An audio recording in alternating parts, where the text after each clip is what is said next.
Hello and welcome here to Talk FCB, and welcome back here to the channel, guys, for another video. And following yesterday's 2-1 win against Sevilla in the Spanish Super Cup, we are going to be analysing that game today and basically looking at the things that we've learned from that game. What have we learned about our team, our players, our system, our coach? It was the first game of the season. It was a competitive game despite what you'll hear from the Spanish Federation. And going into the new season, what can we take from that game now, implement and really improve? We are going to be discussing all that and more today. Let's do this. So the first thing that we absolutely must discuss, and this is something I had a lot of comments about yesterday, and rightly so, I understand your frustrations, and it's simply regarding Luis Suarez, his individual performance, his collective performance in that front line as the centre forward. He simply didn't do enough yesterday. There's no getting away from that. I am one that has defended Suarez on a number of occasions in the past, and rightly so. I think over his time at Barcelona, he's been an incredible player, and time again, he's proved people wrong. But you know, when he's not good enough, you've got to hold your hands up and say that, and certainly yesterday was one of his very poor performances. He looked off the pace, he looked a little bit leggy, you know, coming back from a summer break. He certainly didn't look at his peak condition. He had a few erratic errors in front of goal. Usually when he'd hit the target, when he'd make the goalkeeper work, he wasn't doing that yesterday. One that went wide, one that straight at the goalkeeper. Not really what you want to be doing. And if you look at his pass accuracy in terms of his general play, his link-up play, doing what a Barcelona centre-forward needs to do, just 73% pass accuracy, which was comfortably the lowest on the side of Barcelona. And it's just that general sloppiness, really, that we've seen creep into Suarez's game, not only this season, but the start of last season as well. And he just needs to cut that out. But at the same time, does all this mean that that bit of sharpness and that usual prolific nature that Suarez can have in front of goal, does that mean that's never going to come back, that we're not going to see it this season? Absolutely not. Luis Suarez will be given every opportunity to recapture his form, to get into the rhythm. This was, at the end of the day, the first game of the season. We do have to remember that, and we've got to remember as well, we're going to be a lot more likely to win the Champions League, La Liga, Copa del Rey. We're a lot more likely to win with Suarez in form and firing in front of goal than no Suarez at all. So we got to get behind him. We've got to have a bit of hope there that he will recapture some form. But I think we all agree that we need to see that quickly. We can't really see this sort of slump continue as we go into the new season, and sort of 4 or 5 games in, you can't still see Suarez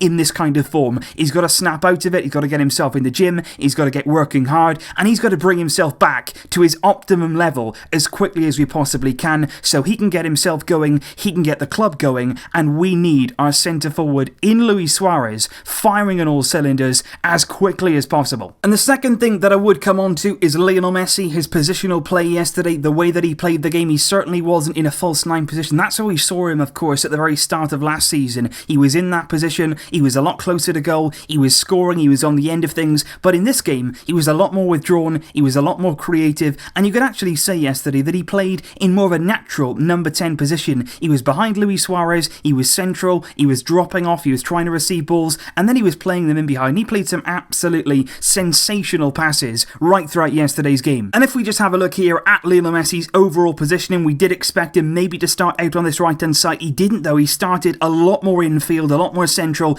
and that way you do see Messi get on the ball a lot more. You had Rafinha, who was a bit more advanced, Arthur as well, so you had only a 3 there across the midfield, and basically Dembélé out on the left, Suarez up front, and Messi was really enjoying himself with Alba overlapping, and Messi was constantly finding Jordi Alba. There were some sensational passes in behind the line of Sevilla. You saw that time and time again. It also allowed Semedo to get there. Messi would find Semedo, and what he was also doing as well, Lionel Messi, was finding Suarez, finding Dembélé. When they went in behind the Sevilla defence, Messi was here centrally, dropping in between the two in midfield, and he was playing those balls in behind, and it was very, very effective. We know that Messi can score goals, we know that he likes to be on the end of things, but what we also need to give Messi massive credit for is that creative ability, the ability to see a pass, and not only to see it, but to execute it as well. And Messi's 7 key passes yesterday, 7 in total, just illustrate that creative, natural instinct that we've seen from him time and time again. And incidentally, those 7 key passes in yesterday's game was more than double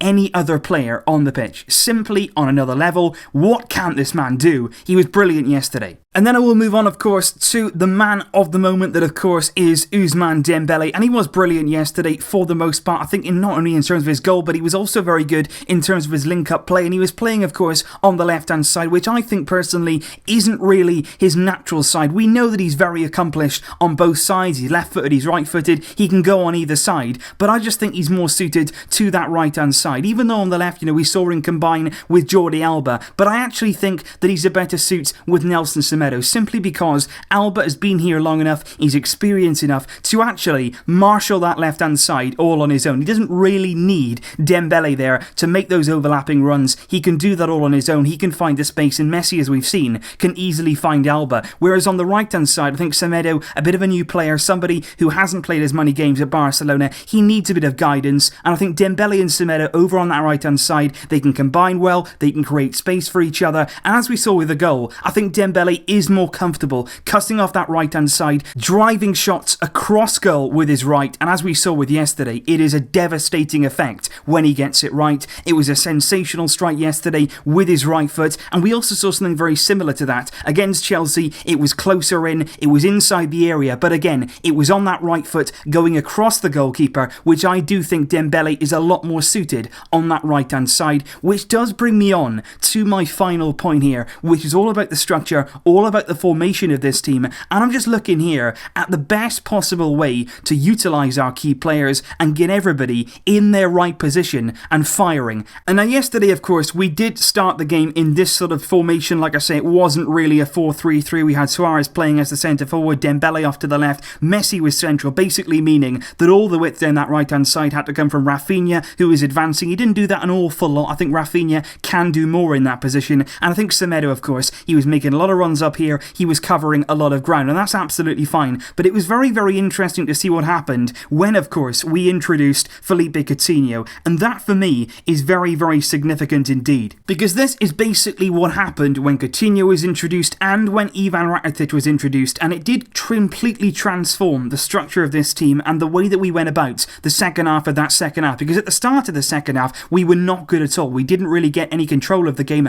Valverde, credit to him, did make a few changes. We did change shape, and the goal came in this particular structure. And just looking at it, if Ernesto Valverde does want to continue and persist with Suarez as that centre forward, is this then the best structure, the best formation to get the best out of Messi in that creative role and also give him licence to go forward, also get the best out of Philippe Coutinho, who loves to come off this left hand side, get some shots in, he can come central, he can drop back into midfield when needed, and also Dembélé here linking up with Semedo on that right hand side, his favoured side, when he can get shots away and have some attempts on goal and be much, much better on that right. And then you've got Rakitic, then you've got Busquets. It doesn't have to be those two. I think you could easily put Arthur in this sort of role here instead of Rakitic. You could definitely mix that up. But I think what this allows you to do is certainly utilise Messi if he does want to be creative this season, if he does want to play central and doesn't want to go back out to the wing. What you have to do is play Messi where he's always going to receive the ball. And alongside Rakitic, alongside Busquets, Messi could drop in here, he can receive it, he can move with it, he can bring Coutinho into the game, he can bring Dembélé into the game,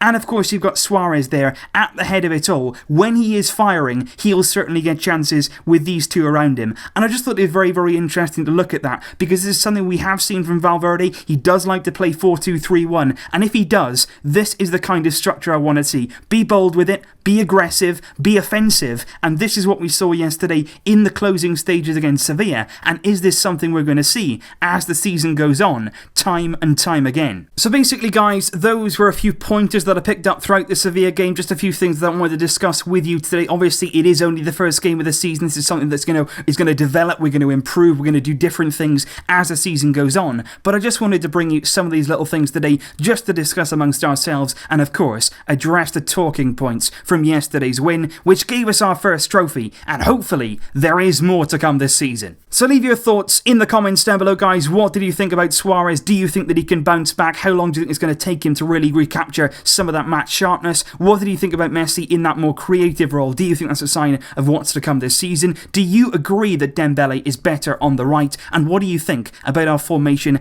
as the season goes on? What is the best structure? What is the best way to get the best out of our players? Let me know in the comments down below. And of course, I will be back with more videos very, very soon indeed. Thank you, as always, guys, for your incredible support, and everybody that joined me for the preview and the review of last night's game. I really do appreciate it, and lots more coming up soon. I'll see you then. But until then, as always, Visca El Barça!